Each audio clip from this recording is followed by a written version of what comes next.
Settle in, settle in. I know it's exciting. Live studio audience. I know you guys are excited. I'm excited. Welcome into the 50th episode of the Young Dad Podcast. I'm Jay. Due to him working a blue collar early riser job, Aaron is not with us today. However, joining us once again, slightly more than a year later and 45 episodes later, it's Craig. Craig, how are you, man? I'm doing great, Jay. Thank you for having me. It was a really quick road to 50 episodes for you. I'm impressed. It's amazing. It flew by. It's been a really cool year. Just a lot of first, growing pains. Back when we first recorded, we did some little segments. We did a draft. Mhm. We did, some really fun, really silly stuff.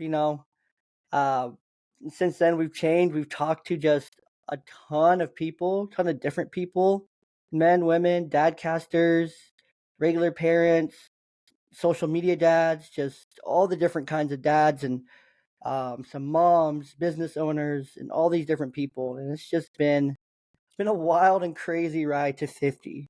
So, but it only felt right to hit this really big milestone that very few podcasts get to in general.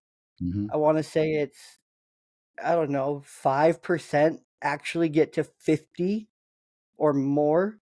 So we're really lucky to have gotten here to stayed with it for more than a year at this point, which is really cool. So yeah. So Craig, what's new with you, man? Well, before I ask you that, don't answer that yet. Let me reintroduce you to all the listeners, and give some context about who you are because it's 45 episodes. So if you guys go back to episode 5, you'll be able to hear us talk to Craig. Um, cringe alert. It was our episode 5, so bear with us. There were some growing pains involved in that, but a little bit about you, Craig. You're the host of the Single Dad Reboot podcast with a, in parentheses, not so single anymore, which is about helping people recover from divorce, helping parents transition into shared custody, single parenting, your experience with others to help them share theirs. For the listeners that don't know, I found your show when I was early in my divorce process back in 2021. So 2 years ago, two and a half almost now, which is even crazier to think that it's been that long. But Yeah. when we connected, I was going through it. I was listening to just random podcasts, just trying to grasp onto something. And there were shows out there, very few in the space, Mhm. but I latched onto yours and I really liked it. I was like, this guy is just sharing his story. It's real, it's raw, it's authentic. It's just him talking and sharing his experience. And that just resonated with me beyond like, I don't know what it was. It just resonated with me and it just, clicked for me. And I reached out to you on Instagram just to say thank you for sharing your story and how it was Mhm. helping me through what I was going through. And kind of from there, we just became friends and we connected. Yeah. And now we're here 2.5 years later, which is crazy just how life works. God makes no mistakes and there's no coincidences in life that I found your show and we connected. So um, then a little bit more about you. You're remarried now with Yep. a full-fledged high schooler. I Yeah. believe she's a sophomore.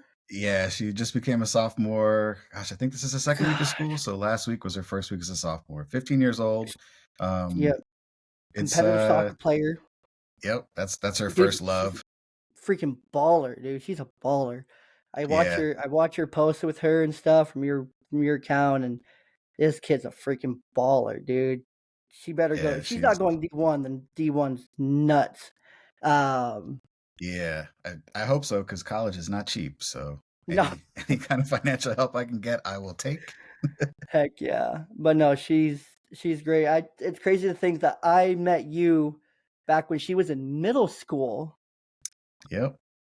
and just like seeing, well, you grow, seeing her grow, obviously, and vice versa. You seen my kids since they were, well, my Yep. youngest, she was a little baby and stuff, and it's crazy, just like how life, brings you together. You see each other grow and stuff. You're kind of like I see you, what you're going through, and talk to you occasionally about, having a high school girl, and I'm like, "Man, Mhm. this I'm not ready. I'm not ready."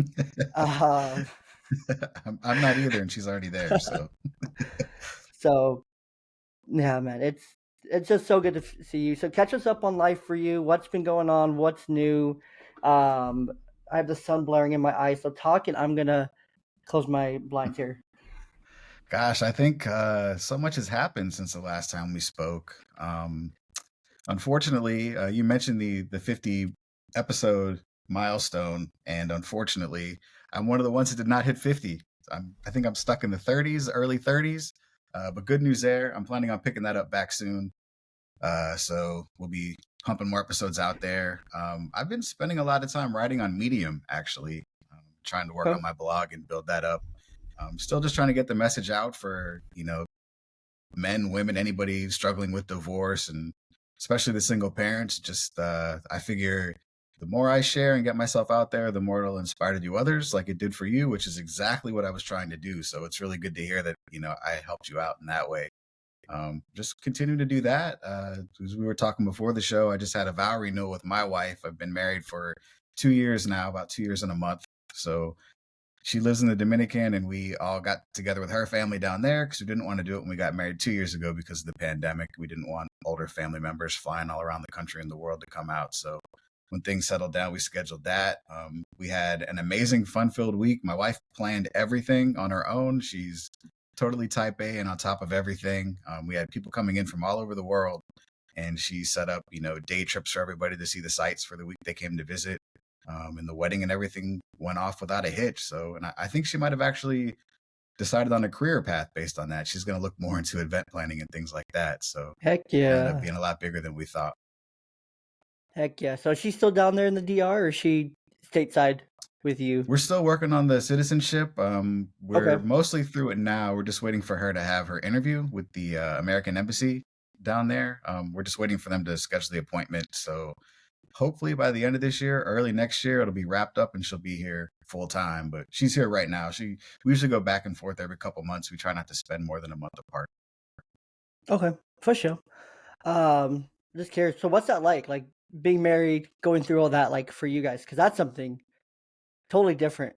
I mean, I'm sure there's a lot of people out there that are going through similar long distance things, but country to from North America to South America, hmm from East Coast to the DR, what's that dynamic been like for you guys over the last couple years? Just, well, I guess more Um, than a couple years because you guys obviously dated and stuff before that, but like yeah, we've throughout the been last few together years for you guys. for a little over 3 years.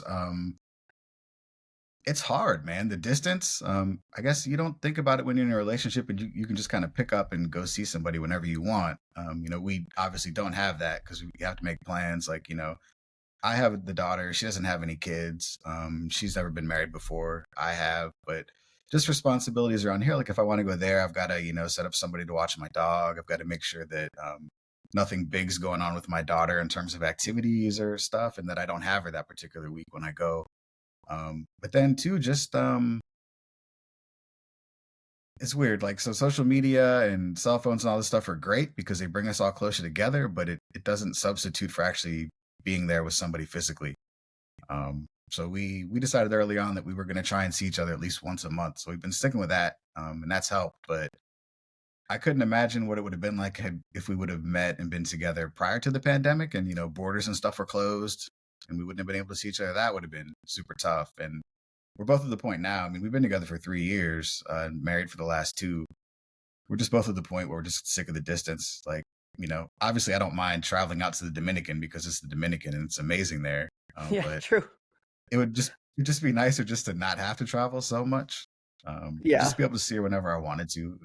That's been the toughest part. But like you said, I don't think anything happens by chance. I think it's all meant to be the way it is. So I've definitely been 100. able to learn a lot about myself and the experience, and build up things that I was lacking, like communication skills in terms of relationships and things like that. So it's been a good thing. But hopefully it'll be over soon. Yeah, you're close. The light's there at the end of the tunnel. Yeah, finally. Right. So what For you originally with the Single Dad Reboot podcast, what was like the original like inspiration behind that? Like what pushed you to do that? Because you got divorced, I don't know. Kind of take us through like that story, kind of time frame, year, Mhm. what the world was like, what your world was like, what your family was like, how old your daughter was and stuff, and what really pushed you into that podcast and doing that. So I separated from my wife in September of 2009, and the divorce is actually official in 2012. My daughter was born March 4th, 2008. So when we split, she was only about a year and a half old. So I guess the one good thing about it was that that's all she's really known so far is just going back and forth. Like we talk about it from time to time, and she doesn't remember a time when we were together. She just sees pictures of the family or me and my ex-wife together.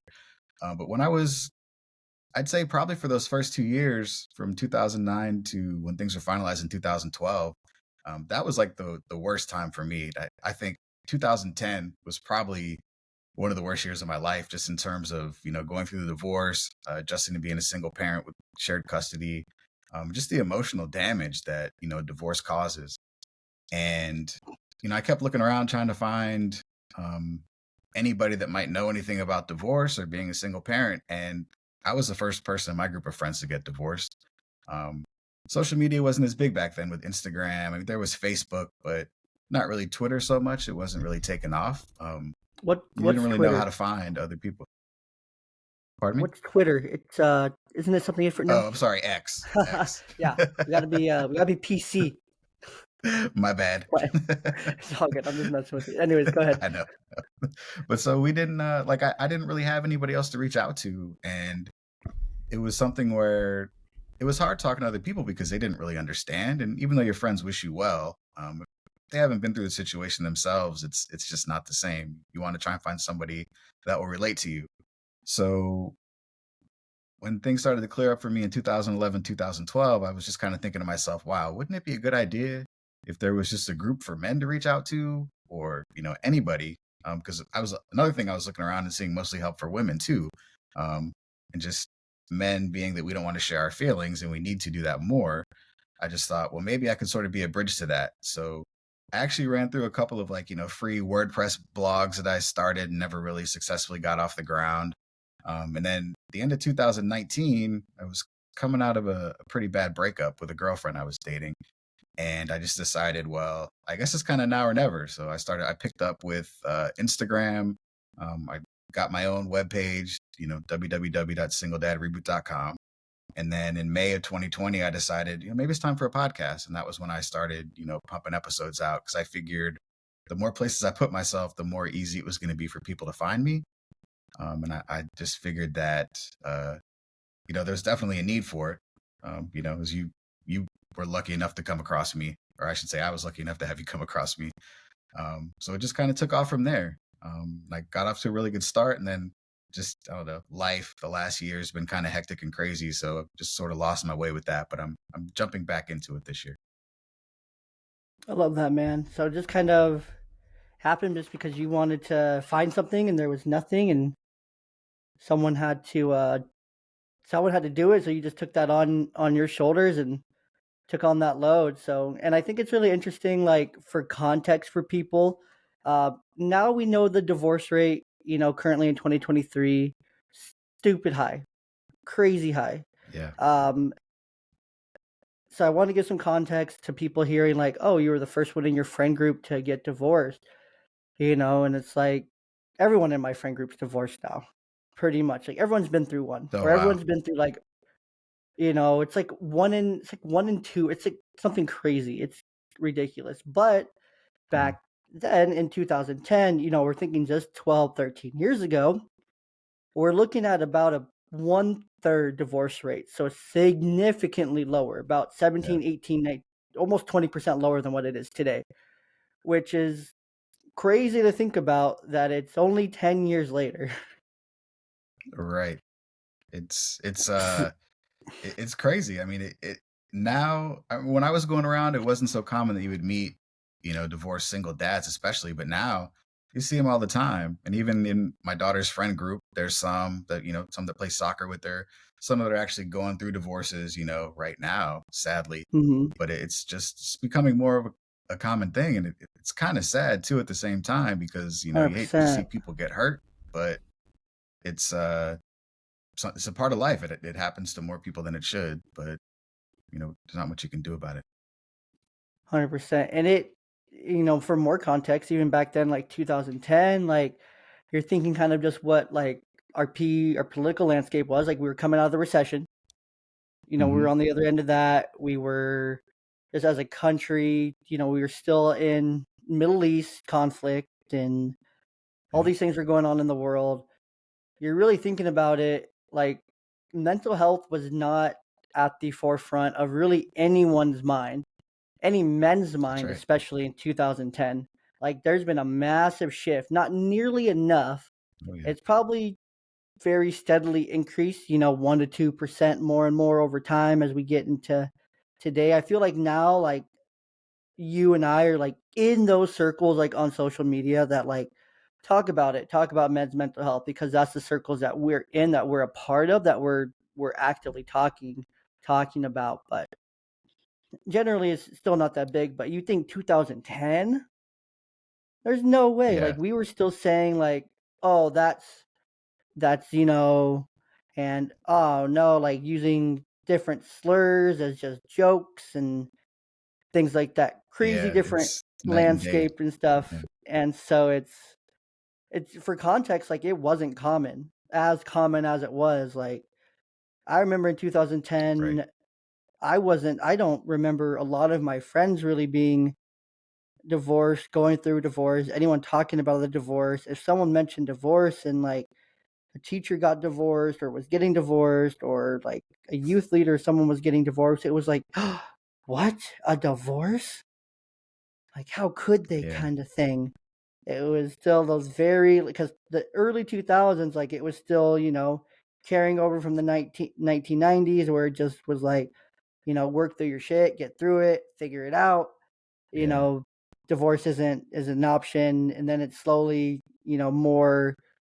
And there's good things to it, but more, that feminist movement, women empowerment, all those things, and people realizing like maybe it's not the best thing to stay in a relationship that's not the best like for you. To where now we're on the total extreme of it. Now you think today's context is like, oh, this isn't working. Peace. Like one little yeah. thing, oh, I'm Exactly. done. People give I'm up out. too easy. Exactly. Like, oh, I Yep. can't with, I see this trend going around on social media right now, and it's really gross. It's like new ick unlocked, healthy masculinity, playing with his kid, fixing something outside, like new ick unlocked. Like, what the hell? Yeah, Like, I don't yeah, understand that. Like, you say you want a man who's good to you and good for your guys' kids and involved, and you want an involved dad doing these healthy things with their kid, riding like one of those little like animal four wheelers at the mall together hmm, kind of thing. You say you want that, but when it's actually being done in real time, you're like, that's an ick. And then don't even get, then on top of that, you have just social media partner shaming, which is absolutely disgusting. Because if you yeah, have a real issue with your partner, the absolute last place you should be airing out that dirty laundry is on social media without even talking to your significant other about it first. Like if there's a problem in your relationship that you feel is a massive problem that you want to take to social media, instead of recording, for example, recording your significant other playing video games, saying, this is all he's going to remember about our son's childhood. And then flipping to all yeah, these pictures of you guys doing activities together, like this is what I'm going to remember. yeah, A, how much is he working? B, was he playing video games for an hour just to kind of calm down from being at work the last 10 hours supporting your family? Like, you're giving no context and you're just trashing this man just to fit in and get views and get likes and shit like that. And it's ridiculous. So, yeah. I mean, it's all fake. I mean, any social media you use, you can portray whatever picture you want to portray, but it doesn't necessarily make it true. And unfortunately, a lot of people that are on social media now are looking for that viral moment. So let's just show like the absolute worst possible scenario or situation, and we'll show it out of context, and nobody will know. That's something that happens on Twitter all the time. Somebody 100%. will break some brand new news about something crazy going on, and then you find out that like, oh well, they just snip the video down to show like 10 seconds of the interview, or they jumped the gun and released the story too early, so there was all this background where you didn't know what was going on, and it's 100%. taken over everywhere. Yeah. Like, and it's just crazy that, like, and I'm not trying to trash women. Women are amazing. Women do a lot for our country, for our world, in our lives. Hmm. They bear our children, they carry our children, they, decide to marry us and love us and be with us because we're just really big children in these really big bodies. And there are some really great women out there. I mean, you found one, I've now found one. Aaron's Yeah. wife is amazing. She's fantastic. She's a great mother and wife. Shout out to my sister-in-law. I've talked to some really amazing women on the podcast. Don Mhm. Brody, Aaron Dulligan, um, Katie Keene, you know, Amanda, and just all these other some. There are some amazing women out there. Truly, there's Mhm. a lot more really good than bad. But when a woman is portraying her partner by saying what he's doing, that's a very healthy thing for a man to do. Spending time with his kid, healthy masculinity, is an ick. Yeah, I don't get that either. That makes no sense. I mean, Like, yeah, you can't have what's it both ways. You have complaining, you're not showing up, and now you are showing up, and it's weird and funny. Like, okay, that doesn't make any it's sense. like it's always complaining like, oh, he's not doing enough. Oh, he's doing too much now. Oh, he's not involved with the kids. Oh, now he's too involved with the kids. Because now I don't Yeah. know if it like throws like obviously it's a projection. All these things, the point of Mhm. all of this, what I want to get to is just like it's a very outward projection of insecurity on the people who are Mhm. posting it in. And I'm not saying it's everybody. I'm not saying it's all Yeah. women. I have a 45% listenership. You guys are amazing for listening. But the projection is coming from those individuals who are posting that there's an insecurity there. And it's a very real thing, on both sides of parenting. The mom guilt, the dad guilt, not spending enough time Mhm. with your kids, being too much for your kids, spending too much time with them that they're not going to want to spend time with you later, trying to balance all that. And I feel it's really hard for us as, co-parents, single parents, to where we don't have our kids all the time because there's a really eye opening. I don't know how true this statistic is, so, humor me here, but like 75% of the time we spend with our kids is before the age of 12, and then if Mhm. you cut that into being a co-parent, then by the time of age of 12, you only get 37.5% of that time. If it's a 50-50, which it really should be in all cases, if both people are healthy and fit, you know, Mhm. and it goes both ways. Dads, don't try to alienate your kid from their mom. Moms, stop alienating your kid from their dad, 100%. Right. Because that's a bunch of BS. If the other parent is healthy, able, willing, wants to have that involvement, they should more than be allowed. Totally But agree with that. it's there's a guilt that comes along with single parenting because you miss out on X amount of time. Like for us, it's half that time. Yeah. By the time our kids are 18, leaving the house, we've already spent 90% of the time we're going to spend with them in their lives. Which, if you think about it in context for your Well, own life, you look back, you're like, I haven't spent a lot of time with my parents since I was 18. I haven't. Before yeah. that, I did spend a lot more time and all my time with them before I was about 12, 13, like most of the time. And then I didn't. Then it was high school and middle school and high school. And this extracurriculars, friends, Yeah. school, Yep. time away. Like, yeah, you're still there, but you're not spending like that same kind of time you were when she was 8, 9, 10 years old, where it was just like everything was done together, watching all the shows together, making all the meals Yep. together, doing all the things together. So I think there is a lot It, of truth to that statistic, but that's kind yeah, of it's a huge change. I mean, I can speak having a 15-year-old. I mean, we might be together in the same place, like apartment, house, whatever, but she's in a room with the door closed doing teen stuff. So it's almost like I gotta check on her every couple hours just to make sure that everything's okay. That Make she's, sure she's hold alive, up make sure a she's mirror breathing. under her nose. Yeah, Do you need a, do exactly. you need a snack? Um, yeah, exactly. And what's even worse about that is she'll text me and ask me. I'm like, come on, get out of your bed and come say hi and ask. But no, I get a text message. So you'll probably be getting those soon enough. But yeah, it's crazy. When you're younger or when they're younger, they want to do more stuff with you and you're more involved. But as a parent, you want to stay just as involved and doing as much stuff as they get older. But they're growing up. My daughter will be getting her driver's permit soon, and then eventually her license. Now, when I'm making plans, I got to double check with her to make sure that she doesn't have anything going on beforehand, which is pretty strange. But yeah, I believe that statistic is 100% true. Yeah, makes a lot of sense. So what's your opinion on like all the like the partner shaming, the icks, just kind of how like social media has really kind of taken dads, and it's really aimed towards dads and put them, even good dads, put him in like kind of vilified being a good dad. Like, what's your take on that? Well, it's interesting that you ask because this is something that I talk with my mom about a lot. She's not a feminist by any sense of the word, and she's in her early 80s now.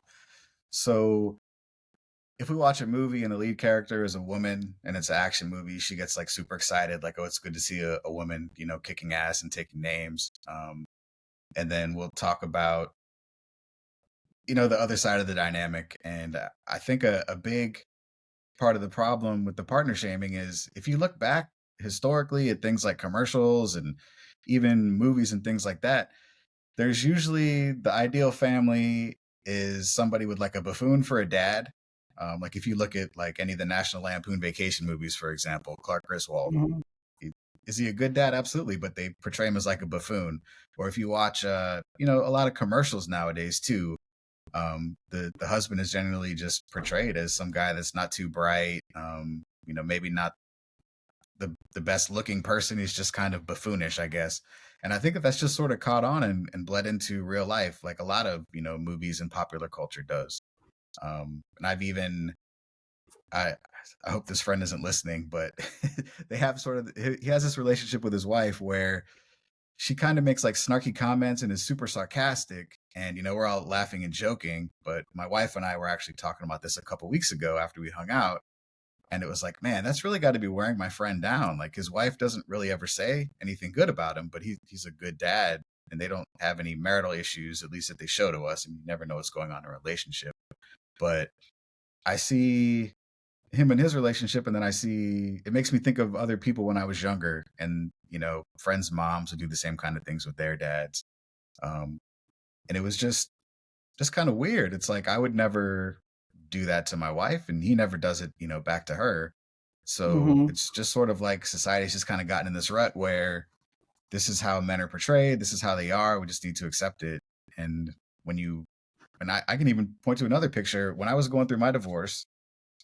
Whenever I told somebody, yeah, I was doing something with my daughter this weekend, or I've got this event to go to, or we're going on a trip, people were just flabbergasted, like, oh, you're actually an involved dad. I'm like, why wouldn't I be? I don't know any other way to be.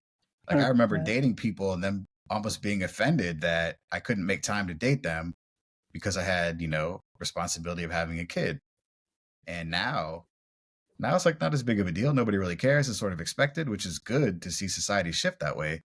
But until, we got to painting husbands as like buffoons and doing too much or not doing enough, I mean, it's going to be hard to shake those bad vibes and negativity. Yeah, and it's interesting that you mentioned the wife and the husband, who the wife openly kind of mocks him, jokes about him just in public around friends and stuff. Like, how much of that is really a joke, and how Yeah, hard is he biting his tongue?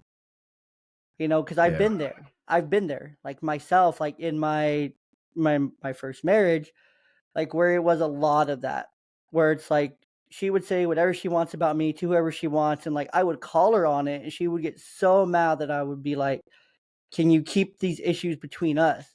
Can you not go and talk Yeah. to all your little girlfriends about shit going on in our home? Can you keep Mhm. things private?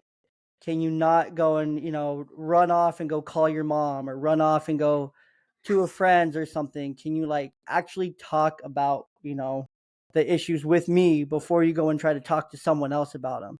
And it would just get to the point where if like I would call her on, it would just turn into an argument in the fight because it was like I don't want Yeah. all these people knowing about my marriage, knowing about my business, knowing what's going on, going bad kind of thing. And I don't want to presume because every situation is different. Maybe that's their dynamic and maybe he's cool Mhm. with it. I would assume being a Yeah. man, being in the same spot where it's like when we would go out, like I would not want to go out to a point where it's like I know she's gonna talk shit, talk about me, joke about me. I know it's Mhm. just not gonna be unconditional and supportive. Like it's like I don't want to go out with a person that I know when I go out or even go over to your families or go anywhere that it's not going to be Mhm. unconditional. It's not going to be supportive. You're not just going to talk me up when you're going to actively work on talking me down or something like that. Like I remember one time vividly, like she said something that like pissed me off when we were at her mom's, and I literally stormed off and went up to the room we were staying in, and then like all I could hear was just them like her and her mother just like making fun of me. Like there was no coming up to like check in on me to see how Yeah. I was doing or what was bothering me or why it bothered me. It was more just like get over it. Like come on, like it was a joke. Like I'm like I don't give a fuck Yeah. if You're it's a too joke. sensitive. Like Yeah. yeah, exactly. It was just like Yeah. you threw. She's like you threw a big fit. Like that was embarrassing. Like and stuff. Like why would you do that? It's like well, A, you're not supporting me. B, you're not listening to me. C, you're not trying to hear my side of it. D, I don't even want to be here. E, I don't like your mom. Um, and all this stuff, like, it was just like, dude, like, you didn't have my back at all. Like, you just stayed down there and Mhm. then you talk shit about me with your mom instead of coming up and making sure, like, I was okay or, like, checking on me or anything like that for, what, y I would presume a good woman would do, like, Yeah. kind of thing that I know, like, my now fiance would do. Like, Yeah. she does all these things, like, if I'm upset or anything and, like, need a minute and, like, need to sit, like, she'll stop what she's doing and she'll sit with me kinda Mhm. thing. Or if I'm, like, frustrated or upset, like, she just, like, touches my arm or, like, touches, like, the back of my head or something or, those little, like, woman things that show, like, support and things like that, you know what I mean? Yeah.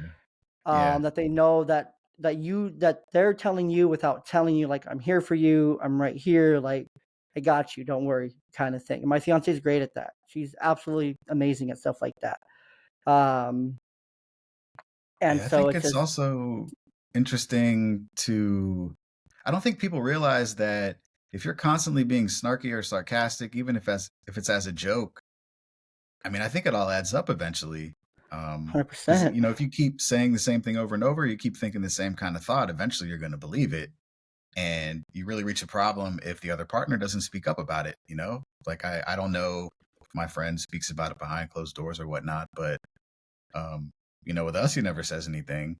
And it, to the point to where, my wife's maybe met the family a handful of times and even she notices it. She's like, man, I don't know how he puts up with that. Like it's just always, constantly talking down to him and stuff like that. So I've probably totally blown up his spot and I kind of hope he doesn't hear this because I'm sure he's gonna know who I'm talking about. But Right. yeah, it's just the same kind of thing. I mean, my wife's the same way. Like we have disagreements obviously, but we both try and seek to understand each other and where we're coming from and our point of 100%. view. And I think that's people forget that you don't have to agree on everything. You can agree to disagree. But you should at least try and understand where that other person is coming from to get an idea of, what you might have said that upset them or what you did or did not do that might have offended them. Because if you don't, then, you're liable to just keep doing the same thing. And, the more that stuff kind of goes on, the resentment builds up and eventually you reach a point of, having contempt for your partner. And, once you get to that level, it's pretty much done. There's, almost impossible to come back from. Because if you've been 100%. down talking your partner for years and years and years, then eventually you're going to start believing that they're not worthy, and you're just going to get to the point to where it's just over and done. Unfortunately, 100%. And I can speak firsthand is that's what happened. Towards like I got to the point where I remember when we got married, we I was maybe like 170-ish to the point where we got divorced over time. Like I was just so worn down just about like, you know, not feeling wanted, not feeling Hmm. appreciated, not feeling like no matter what I did, like no matter how much I worked out or ate right or anything like that, like it didn't matter to her, like no matter what I did or how much I worked or how hard I worked or anything like that, or how good of a dad I was. Like the only thing she would say good were, you know, you're a good dad. Um, that was pretty much the end of it. There were points in the marriage where I would be like, um, I love you, and then she just wouldn't say it back for weeks on end, and I would have to Yeah. go into overdrive to try to earn that back. Where I would have to Yeah. do all the chores, all the things, all the stuff to just try to earn that like love back. It's like if we're Yeah. married, that love should be unconditional. It should be unconditional Absolutely. until there's a damn good reason that it's not. Yeah. It's not as non-negotiable. Not and then we got to the point where it's like I was talked down to so much that like I believed it to where I got to the point where I'm wearing like an XL shirt consistently for the first time in my life. And I know that's, normal for a lot of guys my size, 6 foot, 200 pounds, but Hmm. like I don't have a huge, like wide frame. And like the Hmm. weight's only in like a few places. There's a lot of muscular places anyways. But I got from when we got married probably about 170. When we divorced, I was 235.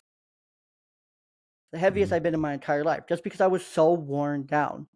And like it weighs on a Yeah. person. And like you're saying, like you believe these things, and then when it's said and done, which it normally is, like you said, because it gets to that point where it's just like there's no coming back from it. And then she's, talked to you about this and said all those things enough times to where in her head, like she believes it. So she's just gonna go out and do her thing and find someone else that meets this weird fake standard that she wants and bullshit like that. And then it's over kind of thing. Or he's just like, well, she doesn't care or want me anyway, so he goes and does the same thing. Um, and find someone that Yeah. does I mean, want your wife is supposed want to them so. be. I mean, your wife is supposed to be like your best friend, your biggest support system, and I mean, you spend a majority of your time with her. So if you're not getting that from her, I mean, it bleeds into everything else. You're like, I'm not good enough for my wife. I'm not good enough to go for this position at work. I'm not good enough to fix these issues that I have over here because, if the person that's supposed to be closest to you and be your biggest support isn't giving you support, you know, it just crushes your confidence. There's nothing you can do. 100%. I remember actively when I was starting, like when I started Ball Boy Blog and started doing um like the sports stuff and the baseball stuff and really diving into like the writing side and getting really into it and like really enjoying it and finding just an outlet creatively for that was really helping me. It was just like, oh, you're on your computer again. Look at that. Oh, look, Yeah. there you are again. Like, are you gonna come to bed? It's like we have a baby, and this is the only time that like I get to do this and stuff. It's like you don't want to spend time with me anyway. Like, why would I? Yeah. Why isn't this a good time kind of thing? And there was no support there, but Yeah. now it's a total opposite side of it to where like those things still play back in my head. To where it's like she'll say something, and let me try to think of an example. When there was something that she said or did or said she was going to do, and I looked at her and I'm like, what's the catch? Yeah. I'm like, what do I need to do? And it's like we've been together for, you know, how long have we been together? We've been together for a while. It's like knowing each other. We've known each other for more than 2 years. Hmm. We've been had different on like we talked and things like that, and that's a whole different thing. But like we know each other. We're best friends and stuff. And it was like, what's the catch? Because I just, Yeah. didn't and believe it. Like she just meant it. Like she's supportive. Like she's like last night, she's like, don't forget you have that 7 o'clock recording tomorrow. Because it was Hmm. late and we were talking on the phone and stuff because she wasn't here and stuff. And um, had to grab my little uh Chihuahua. No, nice. Um, he was getting stepped on by the big dog, but it's like now I have that like support, and it's like she knows like this is like my outlet and like my thing that I do and stuff, and but she also knows like if she needs to like communicate with me around it, or she feels like it's too much or taking too much time and stuff like that, like she knows she can also say that. And Mhm. but she knows I'll put it down, and like I'll put it down for her because like I know I have that support to when I pick it up the next day or a couple days later or whatever, then it's not a huge deal kind of thing because she understands like it's an outlet for me to have to function to get through daily life. I need the outlet, I need the creativity and stuff, and that's how it should be. That's Mhm. a healthy relationship is when you support each other. Like she makes pens and things like that and shirts and things like that. You don't know how many trips in our relationship that we've made to a craft store. Like our errands on Sunday consisted of going to Joann's, and she's a preschool teacher, so you don't know how many Mhm. trips to Target for school supplies that Oh, yeah. have been made because not only did I have to get supplies for my own kid, but she also had to get supplies for herself, for her classroom thing, shit like that. So it's like Mhm. you support each other. Even if you don't want to go to Target for the eighth time in a 4-day span, guess what? You go to Target for the eighth time in a 4-day span because you love this person and you support them and you want to show them that support and show them that you care and that you're on board, and it doesn't matter what they're doing. Like you want to be a part of it. Like she's been having to go to Ulta because she's been out of foundation, and she's you Yeah. know when she comes over to my place, it's closer. So she's like, okay, I'll just stop by on my way over. It's like, no, come over and then we'll head over to Ulta, like together. Like Yeah. I'll go and do that stuff with you. Like you put that time and that effort in when you're getting that like time and effort back. It's a two-way street. Yeah. Um, Exactly. so it's those are some just really important things, to know as you get into, for all the single dads listening and stuff, like, or if you are in a relationship and you are seeing, I would say these actually are red flags, very big red flags that need to be talked through. Yes, they If are. there's partner shaming, if there's belittling, if there's talking down to, if there's a lack of support, if there's a lack of unconditional love, if there's, all these things, any little worry that you should, or even beyond that, any little thing that you feel like bothering you or that might be an issue that you might feel is dumb because you have been told to your face, that's a dumb thing. We don't need to talk about that. That's little, that's minuscule. Red flag. um, like you should be able to Yeah. openly talk to your significant other about the little things that are bothering you. Like, because like you said, you should be best friends, number one fan, biggest support, you know, Yep. and so it's hard because those things they're really hard to go through, like for your friend and like for myself personally, like knowing like how that was and like the mental toll that took on me and how that like really affected my own personal confidence in work in life, like as a dad, as a husband, just as a person. Like it's hard. It's really hard because that it consumes your thoughts. Like you're thinking about it all the time because like the person who is supposed to love you the most, support you the most, saying these things to you, you Mhm. believe them on a different level rather than if it was some random person telling it to you on the street like, "Hey, you're ugly," or "You're fat," kind of thing.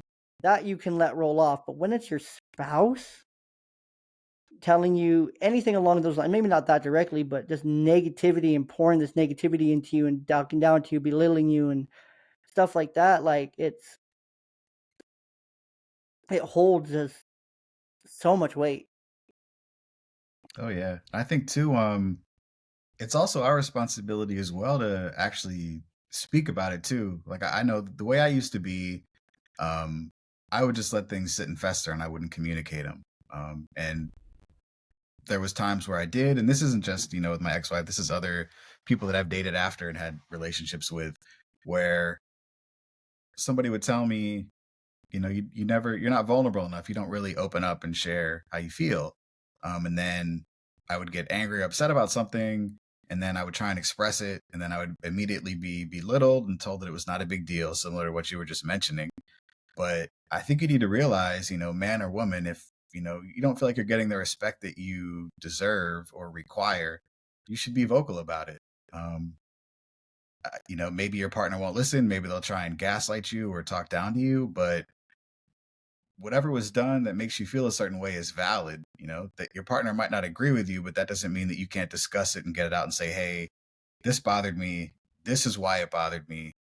Please don't do that again. Or maybe there's outside chances where you might have overreacted, but you can also discuss that so you can figure out, okay, why did this strike such a nerve? And what can I do to grow and get past whatever that hang up is? But I mean, at the end of the day, it's just all communication. You need to make sure that you're communicating how you're doing, what you're feeling, whether or not you feel safe to open up and things like that. It's so important to make any relationship work, because if you're just letting things pile up and stack up, eventually it's going to come tumbling down. And you're probably going to make a jackass out of yourself, exploding and doing something you're going to regret. So it's better just to nip it in the bud when it comes up. 100%. And I think it's important to kind of go through the steps of like, you have to progress through the communication. You have to ask Mhm. yourself, why am I feeling this way? What, like, identify those things for yourself first Yeah. before you go and talk. Yes, you still need to talk. Don't talk yourself out of it in that process that you need to bring it up. But like, why am I feeling a certain way? So that you understand why you're feeling a certain way. Because women are going to, normally ask you why. Why are you? Why do you feel like that? Or women love to check the receipts. Yeah. Like, oh, but you said this here, like you said this on this day, and I thought everything was fine, kind of thing. It's like, well, and just try to catch you and try to turn it back on you. Some of that gaslighting, which isn't always intentional. Some of that is the nature of women and kind of just how they are, and kind of how society has, led to thinking and whatnot, unfortunately. But it's very important to ask yourself why and to know why you felt a certain way so that you can explain it, so that it Hmm. makes sense when you explain it. Like, I felt unsupported. I statements are great. They're Hmm. very basic, they're very simple, but they land the point across very Yeah. well. I felt unsupported when you were talking about me with your friends when we were out at the bar the other night. I felt that way because you were saying that, you think my podcast or me playing video games or whatever it is was a joke, and you think it's funny. And um I felt unsupported because I have expressed to you before that I need that time to be creative, to desensitize, to unwind, to really just check back in and kind of come down from the work day or from whatever happened Hmm. that day. It helps me kind of calm down and be more present with you after having that half hour, 45 minutes. I would rather, this is the key part right here. I would rather you not talk and joke about that with your friends and find something else to joke about that doesn't pertain to our home or our relationship, because those things I feel are personal to me and I want to keep those things Hmm. between us, kind of thing. And like, if you heard that coming from your partner, you hear something like that and you're like, "Whoa, okay. Like, I hear you. I get it. I respect that. I appreciate that. Like, thank you for telling Yeah. me and explaining that to me." And that should 100% always be the response. And if you're not understanding there, it's like, "Okay, can you tell me more about that?" Like, or can you tell me why that's, like, bothering you? Or can you, Hmm. like, help me understand a little bit more? Like, maybe give me a couple examples for more clarity, kinda thing? Like, or tell me why, like, it bothers you? Like, is it coming from a place, like, what is it about it that's bothering you, kind of thing? Like, this is how I feel about it. Like, it just Hmm. opens up a completely different dialogue versus, "Hey, what the fuck were you doing?" Like, don't fucking joke about me with your stupid ass girlfriends and shit Yeah. like that, because that's what it sounds like when it festers, Yep. when you don't Yep. process it, when you don't ask yourself why, when you don't communicate with yourself. That's how it's gonna come out. or that's how Yep. she's going to hear it. That's right. And that's the last thing you want her to hear because she's Yeah. going to Right. respond. She's going to match that energy. Women are going to Yep, match she is. more often than not. So if you come at a place where it's like, I feel this is why I would rather, very calm, very collected, very thought out. Women are thinkers. Women have a spider web in their brain and it's all intertwined and running on 100 miles an hour. So if you can hit those different, kind of stop and go checkpoint kind of things, pass go, Mhm. collect $200 along the way with your communication, then like that's going to click in her brain and that's going to that's the energy she's going to match. But if you're coming at her, it's the whole fight or flight, very simple psychological concept, the fight or flight Mhm. response. If you're coming at her, cussing, swearing, yelling, mad, upset, you haven't processed it, guess what? It's going to put her right into fight mode. And then you guys are fighting and arguing or yelling. And then it's 2 a.m. and you're exhausted and you're tired of yelling and you're crying, she's crying, and everyone's upset. And it's just a big mess. And now you're having to repair and fix and Yep. make up and make amends and do more work initially than if you would have just came at it from a place. If you would have taken 5 minutes to talk to yourself, ask yourself why, something I'm really, really big on, ask yourself why, and then go about the conversation from there. One of the lessons I learned from my divorce and from my first marriage. So, Yeah, I 100% agree. I've always been pretty good at being measured when trying to address a problem with somebody. I guess it's been one of my strong points.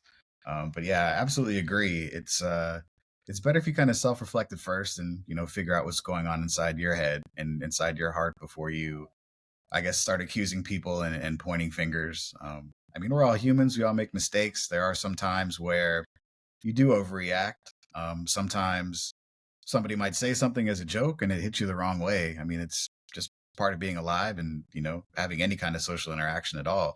So it's best to be more measured and figure out what's going on with you and check your temperature before you, do address it. I totally agree with that. yeah, check yourself before you wreck yourself. Yeah, Um, exactly.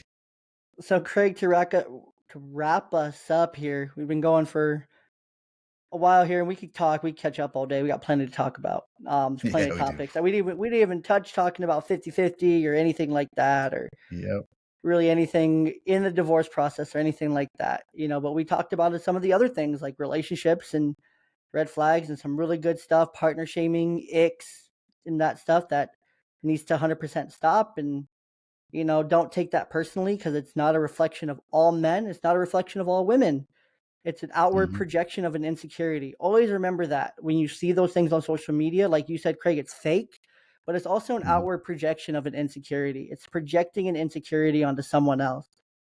It's that mom or that dad, it's that parent guilt getting to you, feeling Hmm. like you're not enough. Someone trying to go for likes and views and instant validation because they can't communicate with their partner that they need to be validated or they need to be heard. They're trying to get a need met. Just always remember that, like in those situations, when you see those things, don't take them personally. No, it's not you. When someone approaches you at the grocery store and says, "Oh, look at the dad out with his kids," like that's an outward projection of them, trying to say like, "Oh man, I wish I would have had that when I was a kid," Exactly. or "I wish that I was doing that with my kids, but I'm not," kind Yep. of thing. But I'm gonna project it on you to make you feel less, kind of thing. It's not you doing anything wrong. It's them having an insecurity and then projecting that outward on you because they feel like for some reason they have the audacity that they can. So just remember that it's not you. Nothing we said is aimed or targeted. If your friend does listen to this, we're not talking about you in general. We're not talking Thanks. directly about you or your relationship because we don't know the intimate details of your relationship. We only know our experience. Exactly. I know what I've been through, and I know what I went through for that same situation. So I know how I felt. So I'm happy to share that as well. So you know, but Craig, kind of to wrap up here in Young Dad podcast fashion, what is your kind of one piece of all-encompassing advice to the dad that's struggling, going through the divorce, that's just down in the dirt like I was 2.5 years ago? What would you say now what would you say to that dad? I would say that, when you're going through it, it's like the worst possible time ever. You're not going to be any lower. It's basically rock bottom. But understand that you're not going to be that way forever. You're not going to always feel that way. Everything seems more important and like it hurts more now because everything's still raw. So take it easy on yourself. Be gentle. Don't get stuck on the hamster wheel of trying to figure out all the things you could have done to fix everything. Relationships take two people. It wasn't totally your responsibility if things don't work out, and it wasn't totally their responsibility if things work out. Now, granted, you know, if it's cheating or something like that, I mean, you can't force the other person to make a decision. So that's on them. But that's usually just sort of a catalyst event for everything falling apart. It usually is just, the moment where whatever partner cheated, but there's usually other stuff going on beneath the surface that was never addressed. So just try and take it easy on yourself, give yourself some grace, and try and learn as much as you can from it. Nobody's perfect. We're always going to be striving to be the best we can, or we should be anyway. So try and figure out, what you can learn from this. Maybe if you are about to become a co-parent, use the time to get closer to your children and bond more if you haven't been doing that. Um, if you are just getting divorced, you might feel like, oh, I'm never going to date again. I'm never going to get married again. But I mean, as we both can show, that's not the case. You will get back out there at some point. So try and learn the lesson, for what you didn't do right or what you didn't like about the relationship, so you can come up with a plan going forward to how you can show up better and, find somebody that's a better match for you. Because it's, anything's possible. Life's long. I mean, some people say it's short, but the time goes by slow enough that you can, do everything you want to do and accomplish everything you want to do. And I guess most importantly, your divorce doesn't define you. It's just an event that occurred. And it's, like you said earlier in the show, more common than it should be. And a lot of people go through it. So I think that's pretty much it. Oh, I could go on with divorce advice for days, but try and find a community or local group or something for people that are going through the same thing, just because it's, if you can meet people that have gone through it, it makes it easier for you to feel understood. 100%. And, caveat with that at the end there, don't go on Facebook. Those groups are toxic. They're awful. They're Yes, great for they are. content Reddit too, purposes. also toxic. Yeah. There's some, follow if you go either to my Instagram account or to Craig's Instagram account. We follow a bunch of great dad casters, dad creators. There's a dad Discord. If you head over to my bio over on Instagram, there's a Discord that all parents can join, men or women. It's a parents cord. It's created by myself and as Dad as It Gets podcast, Larry. We're the moderators in there, and it's just a lot of fun. And we have memes and parenting memes and just sports and just all sorts of things. Like, it's the kind of community that you want to be a part of, because that's so important to find that kind of community. So shameless plug there. Um, but another shameless plug, Craig, people can find you on TikTok, Instagram, X/Twitter at Single Dad Reboot. You can search Craig's work on the Single Dad Reboot podcast just simply by typing in on Spotify, your favorite podcasting platform, Single Dad Reboot. It's a great show. There is some great nuggets of wisdom, even with the 30 episodes that are out there. But tell us where we can find some of your written medium stuff. So I'm on Medium just under my government name, Craig Youngkrantz, YUNGKRANTZ. And I'm just, posting articles about the same kind of stuff we talked about today, being a single parent, getting over divorce, how to strengthen your relationship, life changing as you get from underneath the cloud of divorce. And it's just called Medium? Yeah, it's medium.com. It's basically Okay. like an online newspaper. Sick. Okay. Yeah. Cool. Well, yeah, search over there. That'll be linked in the show notes as well. So, Craig, thanks for coming back on. I'm glad we hit 50, and um, I'm glad we were able to reconnect and bring you back. And um, you know, best of luck as the next few months as you go through the citizenship battle, moving the wife up from the DR, and um, you know, a full on blend in the family and in the home and Yep. working that all out. And um, I'm sure you wouldn't have gotten to this point if your daughter didn't have a relationship with her and didn't wasn't a fan whatsoever. So just congratulations for all the things that have gone super well. Congratulations to your daughter on her, soccer and just, second year of high school and just all the great things that have, come for you the last few years. Just huge, man. It's been an honor just to be your friend, to call you a friend. Super grateful for your time today, and it's just been great, man. So thank you again. Thank you for having me on again, man. It's an honor to be here, and I'd just like to recognize you too. I'm super proud of the growth you've made over the last couple of years that I've seen. I love what you're doing here with the podcast and just being an advocate for parents and dads, especially. So just keep it up, man. There's definitely an audience for it out there. So just keep grinding, man. I'm super proud of you and just grateful that you're able to share your message too. Because the more of us that can get out there and share it, the more people we can help. So definitely keep it up. 100%. Well, thank you. I appreciate that. Well, guys, we'll be back next week with episode 51 as we start our race to 100. Stay tuned. It'll be there in no time.